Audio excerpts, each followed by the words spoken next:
ഇതിനകത്ത് വരുന്ന എൻ്റെ കഥാപാത്രം, ഈ ചാക്കോച്ചൻ്റെ കൂടെ വരുന്ന കഥാപാത്രം ഈ അടുത്ത കാലത്ത് അവതരിപ്പിച്ച കഥാപാത്രത്തിൽ നിന്നും വ്യത്യസ്തനാകണം എന്നെനിക്ക് നിർബന്ധമുണ്ട്. അതിനുവേണ്ടി ഞാൻ എഫേർട്സ് എടുത്തിട്ടുണ്ട്. ഇനി റിവ്യൂ വരാൻ കാത്തിരിക്കുന്നു. റിവ്യൂ വരുമ്പോൾ എനിക്ക് എന്ത് പറയുമെന്ന് എനിക്കറിയില്ല. 1% പോലും സാമ്യമില്ലാത്ത രീതിയിലാണ് ഞാൻ പെർഫോം ചെയ്തിരിക്കുന്നത്. അതിൻ്റെ റിസൾട്ട് അവിടെ നിൽക്കട്ടെ. ഞാൻ ശ്രമിച്ചിരിക്കുന്നത് പുരുഷപ്രേതവും റോഷാക്കും തമ്മിൽ ഒരു സാമ്യം വരാൻ പാടില്ലെന്ന് എനിക്ക് നിർബന്ധമുണ്ടായിരുന്നു. അതിന് മാക്സിമം എഫേർട്സ് എടുത്തിട്ടുണ്ട്. എനിക്ക് തോന്നുന്നത് വളരെ രസകരമായിട്ട് റിഫ്ലക്റ്റ് ചെയ്യുന്നത് ഇപ്പം 2 പോലീസ് ഓഫീസർ ഒരേ സമയം വരുന്നുണ്ട്. ഇപ്പം പുരുഷപ്രേതത്തിൽ പോലീസ് ഓഫീസർ വരുന്നുണ്ട്, അതേസമയം റോഷാക്കിൽ വരുന്നുണ്ട്. 2 ഷെയ്ഡിലേക്ക് വ്യത്യസ്തമായിട്ടുള്ള മാനറിസംസിൽ വരുന്നുണ്ട്. ഇപ്പം കഴിഞ്ഞ വർഷം തന്നെ എടുത്ത അച്ഛൻ കഥാപാത്രങ്ങൾ വരുമ്പോഴും 3 അച്ഛന്മാരും 3 തരത്തിലുള്ള, ഇപ്പം നേരിൽ തുടങ്ങിയിട്ട് വാഴയിലെ കഥാപാത്രം, മമ്മിയിലെ ഹലോ മമ്മിയിലെ കഥാപാത്രം, എല്ലാം അച്ഛന്മാരാണെങ്കിലും വളരെ വ്യത്യസ്തമായിട്ടുള്ള ഒരു ആവിഷ്കാരമാണത്. ഇതേ ട്രീറ്റ്മെന്റ് പരീക്ഷിക്കുന്നതുകൊണ്ടാണോ?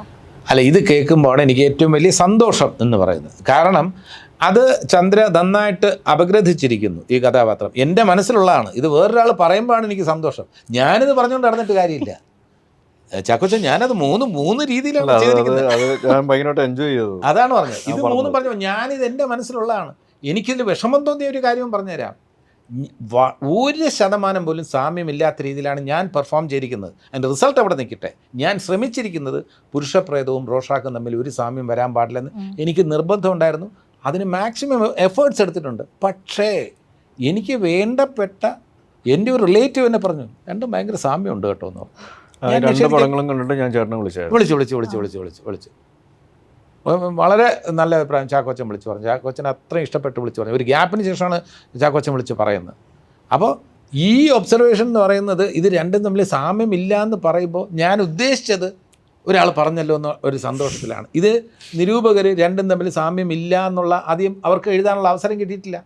ഒന്ന് പുരുഷപ്രേതത്തിൻ്റെ റിവ്യൂ വരും, അല്ലെങ്കിൽ റോഷാക്കിൻ്റെ റിവ്യൂ വരും. ഇത് രണ്ടും തമ്മിലുള്ള കമ്പാരിസൻ്റെ ഒരു റിവ്യൂ ഇതുവരെ വന്നിട്ടില്ല. പിന്നെ ഈ 3 അച്ഛന്മാർ, ഈ 3 അച്ഛന്മാരും തമ്മിൽ സാമ്യം ഉണ്ടാകാൻ പാടില്ലെന്ന് ഞാൻ ബോധപൂർവ്വം ശ്രമിക്കുന്നുണ്ട്.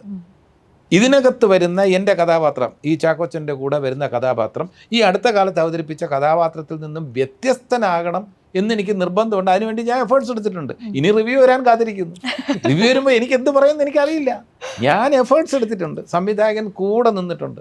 അദ്ദേഹം പറയുന്ന രീതിയിൽ ഈ കഥാപാത്രത്തിൻ്റെ ദൈന്യതയുണ്ട്, ഈ കഥാപാത്രത്തിൻ്റെ പ്രതീക്ഷയുണ്ട്, ഈ കഥാപാത്രത്തിൻ്റെ നിരാശയുണ്ട്, ബോൾഡ്നെസ് ഉണ്ട്, എല്ലാം കൂടെ ചേർന്ന ഒരു കഥാപാത്രമാണ്. ഒരു കോംപ്ലക്സ് ക്യാരക്ടറാണ്. അത് കഴിഞ്ഞ വർഷം 24 വന്ന ഒരു കഥാപാത്രമായിട്ട് സാമ്യം ഉണ്ടാകരുതെന്നാണ് എൻ്റെ ആഗ്രഹം. ആ രീതിയിലാണ് ഞാൻ പെർഫോം ചെയ്തിരിക്കുന്നത്. ഇനി റിസൾട്ട് എന്ത് വരുന്നതെന്നുള്ളത് നമുക്ക് നോക്കാം.